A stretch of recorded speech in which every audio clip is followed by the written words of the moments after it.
64 વર્ષ પછી ગુજરાતમાં યોજાનાર કોંગ્રેસના અધિવેશનને લઈને તૈયારીઓ તેજ। ગુજરાતમાં 64 વર્ષ પછી યોજાનાર ગુજરાત કોંગ્રેસના રાષ્ટ્રીય અધિવેશનને લઈને તૈયારીઓ તેજ કરી દેવામાં આવી। રાષ્ટ્રીય અધિવેશનને લઈને ગુજરાત કોંગ્રેસના નેતાઓ સક્રિય થઈ ગયા। 8 અને 9 એપ્રિલે યોજાનાર અધિવેશન અને CWC બેઠકને લઈને અમદાવાદ કોંગ્રેસ કાર્યાલય બેઠકનો ધમધમાટ શરૂ થયો। કોંગ્રેસ કાર્યાલય ખાતે અલગ અલગ કમિટી સભ્યોની બેઠક મળી। અધિવેશન અને CWC બેઠકને લઈને ચર્ચા કરવામાં આવી। મહત્વનું છે કે ગુજરાતમાં કોંગ્રેસનું રાષ્ટ્રીય અધિવેશન છેલ્લે વર્ષ 1961માં ભાવનગરમાં મળ્યા પછી 64 વર્ષ પછી ગુજરાત કોંગ્રેસના યજમાન પદે રાષ્ટ્રીય અધિવેશન 8 અને 9 એપ્રિલે મળવાનું છે। 8 એપ્રિલે શાહીબાગમાં સરદાર સ્મારક ખાતે કોંગ્રેસ વર્કિંગ કમિટીની બેઠક અને 9 એપ્રિલે રિવરફ્રન્ટ ખાતે અધિવેશન યોજાશે, જેને ધ્યાને રાખીને 18 જેટલી વિવિધ કમિટીઓનું ગઠન કરવામાં આવ્યું। ગુજરાત કોંગ્રેસમાં ઉત્સવ જેવો માહોલ છે। ગુજરાત કોંગ્રેસના પદાધિકારીઓ અધિવેશનની કામગીરીમાં ઉત્સાહભેર જોડાયા છે। સમગ્ર દેશભરમાંથી કોંગ્રેસ પક્ષના વરિષ્ઠ આગેવાનો, નેતાઓ, પદાધિકારીઓ આવકારવા ગુજરાત કોંગ્રેસની તડામાર તૈયારીઓ છે। તો અધિવેશનમાં રાષ્ટ્રીય એજન્ડાઓની ચર્ચા થશે। રાષ્ટ્રીય અધિવેશન પૂરા થયા પછી કોંગ્રેસ નેતા રાહુલ ગાંધી ગુજરાત કોંગ્રેસનો મોરચો સંભાળશે। ગુજરાત વિધાનસભાની વર્ષ 2027ની ચૂંટણીમાં સત્તા પરિવર્તન કરવાના ઉદ્દેશ સાથે મોદી શાહને ટાર્ગેટ કરવાને બદલે ગુજરાત ભાજપના નેતાઓને ટાર્ગેટ બનાવીને આગામી 3 વર્ષનો એક્શન પ્લાન બનાવાશે। ગુજરાતમાં ઠેર ઠેર આગના તાંડવથી નાસભાગ। કચ્છના કંડલા પોર્ટમાં આગ ફાટી નીકળી હતી। કંડલા પોર્ટમાં કામ કરતી ક્રેનમાં આગ ભભૂકતા નાસભાગ મચી ગઈ હતી। જોતજોતામાં આગે વિકરાળ સ્વરૂપ ધારણ કરતા અફરાતફરી મચી ગઈ। જેટી નંબર 7માં ઉભેલી ક્રેનમાં આગ ભભૂકી હતી। અચાનક આગ લાગતા થોડા સમય દોડધામ મચી ગઈ। લોકો જીવ બચાવવા ભાગ્યા હતા। આગના લીધે લાખોનું નુકસાન થયું છે। ફાયરની ટીમ પહોંચી હતી। પાણીનો મારો ચલાવી કંડલા પોર્ટના ફાયર બ્રિગેડને આગને કાબૂમાં લીધી। અરવલ્લીના મેઘરજ તાલુકા વિસ્તારના ડુંગર પર આગ લાગી હતી। ડેડુકી ગામે જંગલમાં ભીષણ આગથી વનરાજી બળીને ખાખ થઈ ગઈ। સ્થાનિક લોકોએ આગ પર કાબૂ મેળવવાના પ્રયત્ન હાથ ધર્યા। આગ લાગવાનું કારણ અકબંધ છે। વડોદરાના સાવલીની મંજુસર GIDCમાં આગ લાગી હતી। કંપનીમાં ભીષણ આગ લાગતા અફરાતફરી મચી ગઈ હતી। GIDCમાં વહેલી સવારે અચાનક આગ લાગતા લોકો ડરી ગયા હતા। ટાઇલ્સનો પાવડર બનાવતી કંપનીમાં આગે વિકરાળ સ્વરૂપ ધારણ કરતા 4થી વધુ ફાયર ફાઇટર ઘટના સ્થળે પહોંચ્યા હતા। પાણીનો મારો ચલાવીને આગને કાબૂમાં કરી હતી। તો ભાવનગરના પાલીતાણાના ડુંગર પર આગ ફાટી નીકળી હતી। હસ્તગીરી ડુંગર પર આગ લાગતા વન વિભાગ દોડતું થયું હતું। હસ્તગીરી ડુંગર અને આસપાસના વિસ્તારમાં શેડ્યુલ 1, શેડ્યુલ 2 સહિતના વન્ય પ્રાણી વસવાટ કરે છે। આગ ખૂબ જ વિશાળ પ્રમાણમાં પ્રસરી જવાને કારણે આગ ગામ તરફ આગળ ન વધે તે માટે પાલીતાણા ફાયરની ટીમ ગણધોલ ગામ નજીક સ્ટેન્ડ બાય રાખી હતી। આ તરફ સુરતના મેટ્રોના પિલ્લરમાં આગ લાગી હતી। બિલ્ડિંગની કામગીરી દરમિયાન મેટ્રોના પિલ્લરમાં આગ લાગી। ફાયર વિભાગને જાણ થતાં ફાયર ફાઇટરો ઘટના સ્થળે પહોંચ્યા અને પાણીનો મારો ચલાવી આગને કાબૂમાં લેવાના પ્રયાસ કર્યા। શહેરના રિંગ રોડ નજીક આગનો બનાવ બન્યો હતો। આ બાજુ વડોદરા તરસાલી નજીક હાઈવે પર ટ્રકમાં અચાનક આગ લાગતા ધુમાડાના ગોટે ગોટા નીકળ્યા હતા। ડીઝલ ટેન્કમાં લીકેજ બાદ આગ લાગ્યાનું અનુમાન છે। આગ લાગતા આખી ટ્રક આગની ચપેટમાં આવી ગઈ હતી। આગે આખી ટ્રકને પોતાની ચપેટમાં લેતા આખી ટ્રક ભડકે બળતા વાહન ચાલકોના જીવ તાળવે ચોંટી ગયા। ડ્રાઈવર ક્લીનર સમય સૂચકતા વાપરીને નીચે ઉતરી ગયા। ફાયર બ્રિગેડે સ્થળ પર પહોંચી ભારે જહેમત બાદ આગ પર કાબુ મેળવ્યો। આ તરફ સુરતમાં ATM સળગી ગયું। રૂપિયા બળીને ખાખ થયા હોવાની આશંકા। ભર બપોરે સુરતમાં એક ATMમાં આગ લાગતા અફરાતફરી મચી ગઈ। ઉધના ભાટિયાના વિસ્તારમાં આવેલા ATMમાં અચાનક જ આગ ભભૂકી ઉઠી। આથી લોકો દોડધામ કરવા લાગ્યા। રોડ પર પણ ટ્રાફિક જામ સર્જાયો। આગ ખૂબ જ વિકરાળ હોવાથી આસપાસમાંથી લોકો દૂર ભાગવા લાગ્યા। મળતી માહિતી પ્રમાણે ગરમીના કારણે ATMના ACમાં શોર્ટ સર્કિટ થયું હોવાથી આગ લાગ્યાનું અનુમાન છે। ફાયર વિભાગ દ્વારા આગને કાબૂમાં લેવા માટે પ્રયાસો પણ શરૂ કરી દેવાયા। આશંકા વ્યક્ત કરાઈ રહી છે કે આ વિકરાળ આગમાં ATM મશીનમાં રહેલા રૂપિયા બળીને ખાખ થઈ ગયા। જો કે આ અંગે હજુ સત્તાવાર કોઈ માહિતી મળી નથી। આગ કાબૂમાં આવ્યા બાદ ખરા નુકસાનનો અંદાજ આવી શકે છે। તાપીમાં ગેસ સિલિન્ડરમાં બ્લાસ્ટથી મચી ગઈ નાસભાગ। 10થી વધુ મકાનોને નુકસાન। તાપીના વ્યારાના ખટાર ફળિયામાં બાંધકામ સાઇટ પાસેની ઝૂંપડપટ્ટી પર ગેસ સિલિન્ડર બ્લાસ્ટ થવાને કારણે વિકરાળ આગ લાગી હતી। 4 થી 5 ગેસના બાટલા ફાટતા નાસભાગ મચી ગઈ હતી। સમગ્ર ઘટનાની જાણ થતાં ફાયર વિભાગ તાત્કાલિક ધોરણે ઘટના સ્થળે પહોંચ્યું હતું અને ઝૂંપડપટ્ટીમાંથી લાગેલી આગને ગણતરીના સમયમાં ઉલવી નાખી હતી। ગેસના બાટલા બ્લાસ્ટ થવાને કારણે ત્યાં હાજર 10 જેટલા ઝૂંપડા બળીને ખાખ થઈ ગયા। જોકે શ્રમિકો પોતાના કામ માટે ગયા હોવાને કારણે કોઈ જાનહાનિ નોંધાઈ નથી, પરંતુ શ્રમિકોનો તમામ સામાન બળી જવાથી નુકસાન થયું છે। સમગ્ર ઘટનાની જાણ થતાં ફાયર વિભાગ તાત્કાલિક ધોરણે ઘટના સ્થળે પહોંચીને આગ ઉપર કાબુ મેળવી લીધો। આશરે 1.5 કલાકની ભારે જહેમત બાદ આગ પર કાબુ મેળવી શકાયો। જો કે આગ ઓલવ્યા બાદ ફાયર વિભાગને ઝૂંપડામાંથી 23 થી 24 જેટલા રાંધણ ગેસના સિલિન્ડર મળી આવ્યા હતા, જેના કારણે રાંધણ ગેસના સિલિન્ડરના કૌભાંડ વિશે આશંકા વ્યક્ત કરવામાં આવી રહી છે। ખેડૂતો માટે માઠા સમાચાર છે। 24 કલાકમાં આવી રહ્યું છે ફરીથી માવઠું।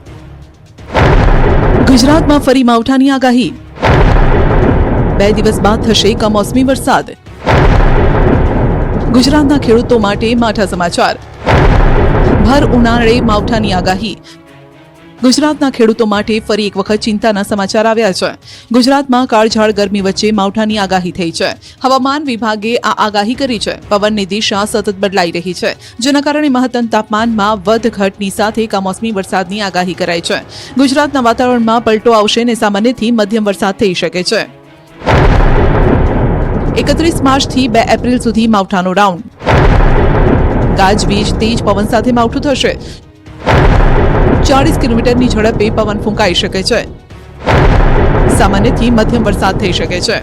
હવામાન વિભાગના મતે તાપમાન 2 થી 3 ડિગ્રી વધશે, પરંતુ મહારાષ્ટ્ર ઉપર એક ટ્રફ સક્રિય થયું છે, જેના કારણે 31 માર્ચથી 2 એપ્રિલ સુધી ગુજરાતના વાતાવરણમાં પલટો આવશે. તેમજ દક્ષિણ ગુજરાત, ઉત્તર ગુજરાત, સૌરાષ્ટ્રના અમુક જિલ્લામાં થંડરસ્ટોર્મ સાથે સામાન્ય વરસાદ થશે. 31 માર્ચે નર્મદા, તાપીમાં વરસાદની આગાહી. 1 એપ્રિલે વીજળીના કડાકા ભડાકા સાથે તેજ પવન સાથે વરસાદ તૂટી પડશે. 40 કિલોમીટરની ઝડપના પવન સાથે સામાન્યથી મધ્યમ વરસાદ થઈ શકે.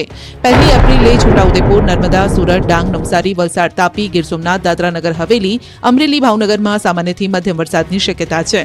2 એપ્રિલે સાબરકાંઠા, અરવલ્લી, મહીસાગર, દાહોદ, પંચમહાલ, ખેડા, આણંદ, વડોદરા, છોટાઉદેપુર, ભરૂચ, નર્મદા, સુરત, તાપી, નવસારી, વલસાડ, ડાંગ, બોટાદ, ભાવનગર, અમરેલી, ગીર સોમનાથમાં સામાન્યથી મધ્યમ વરસાદની આગાહી છે. ભર ઉનાળે માવઠાની આગાહીને લઈને ખેડૂતોમાં ચિંતા.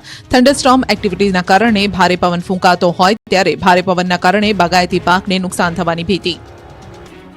વાસવડની સીમમાં આતંક મચાવનાર દીપડો આખરે પાંજરે પુરાયો. ગોંડલ તાલુકામાં દીપડાએ ડેરો જમાવ્યો છે, ત્યારે ગોંડલના વાસવડ સીમ વિસ્તારમાં આતંક મચાવનાર દીપડો આખરે પાંજરે પુરાયો છે. દીપડાને પકડવામાં વન વિભાગની ટીમને સફળતા મળી. 15 માર્ચે વાસવડ ગામના સરપંચે લેખિત રજૂઆત કરી હતી. આ રજૂઆત બાદ આરએફઓ દીપકસિંહ જાડેજાની સૂચનાથી ફોરેસ્ટ એચએમ જાડેજાની આગેવાની હેઠળ ફરી એક વખત કામગીરી શરૂ કરવામાં આવી, ટીમ બનાવવામાં આવી. વન વિભાગની ટીમે 15 દિવસ સુધી સતત ટ્રેકિંગ કર્યું. દીપડો વાસાવડ, લીલાખા, મેતા ખંભાળિયા અને કીશવાળા સીમ વિસ્તારમાં ફરતો હતો. વાસાવડની સીમમાં પાંજરું ગોઠવવામાં આવ્યું. રાત્રે શિકારી જ શિકાર બની ગયો. દીપડો પાંજરામાં પકડાયો. આ દીપડાએ લીલાખા ગામમાં એક બકરું, વાસાવડમાં ગાય અને મેતા ખંભાળિયામાં નીલગાયનું મારણ કર્યું હતું. દીપડો પકડાતા ગ્રામજનો અને વન વિભાગે રાહતનો શ્વાસ લીધો હતો. દીપડાને જામવાળા સેન્ચ્યુરી મેડિકલ ટીમ દ્વારા તપાસીને માઇક્રોચિપ લગાવવામાં આવશે. ત્યારબાદ તેને જંગલ વિસ્તારમાં છોડી દેવામાં આવશે. રાજકોટના ગોંડલ ચોકડી બ્રિજ પર લોખંડના જોઈન્ટની પટ્ટીઓ નીકળી ગઈ.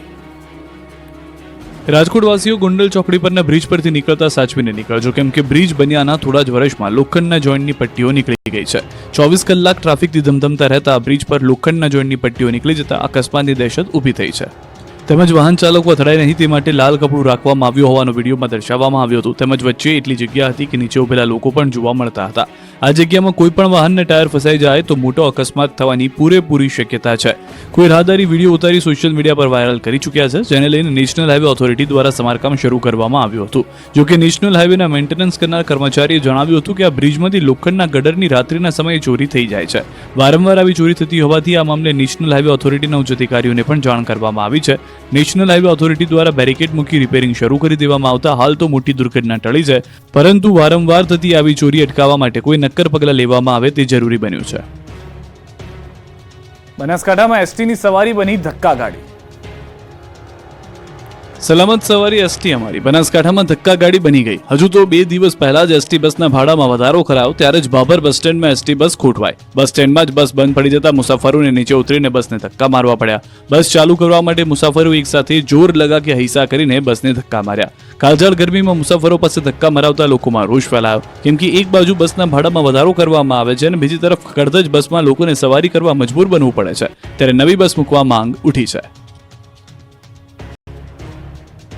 નવસારીમાં અનાજની કાળાબજારીનો પર્દાફાશ. નવસારી જિલ્લામાં અનાજની કાળાબજારીનો વધુ એક બનાવ સામે આવ્યો છે. સરકારી અનાજના ગોડાઉનમાં ડોર સ્ટેપ ડિલિવરીનું કામ કરતા કોન્ટ્રાક્ટર સામે કાર્યવાહી કરવામાં આવી. કોન્ટ્રાક્ટર કિશન વણજારા પોતાના ઘરમાં ગેરકાયદેસર ચોખાના 19 કટ્ટા રાખતા પુરવઠા વિભાગને બાતમી મળી હતી. 3 મામલતદારે ઘરે જઈને તપાસ કરતા 950 કિલો વજનના 19 કરતા ચોખાના કટ્ટા મળી આવ્યા હતા. કોન્ટ્રાક્ટર જલાલપુર તાલુકામાં આવેલી સસ્તા અનાજની દુકાનમાં ગોડાઉનમાંથી અનાજ પહોંચાડવાનું કામ કરતો હતો. પૂછપરછ કરતા તેને જણાવ્યું હતું કે આ કટ્ટા ખરાબ હોવાને કારણે ગોડાઉનમાં પરત કરવાના હતા, પરંતુ ભૂલથી ઘરે રહી ગયા. નવસારી મામલતદારે એજે વસાવાએ 19 અનાજના કટ્ટાને સીઝ કરી કાર્યવાહી હાથ ધરી. જિલ્લા પુરવઠા અધિકારીને રિપોર્ટ કરી કોન્ટ્રાક્ટર સામે પણ કાર્યવાહી થશે.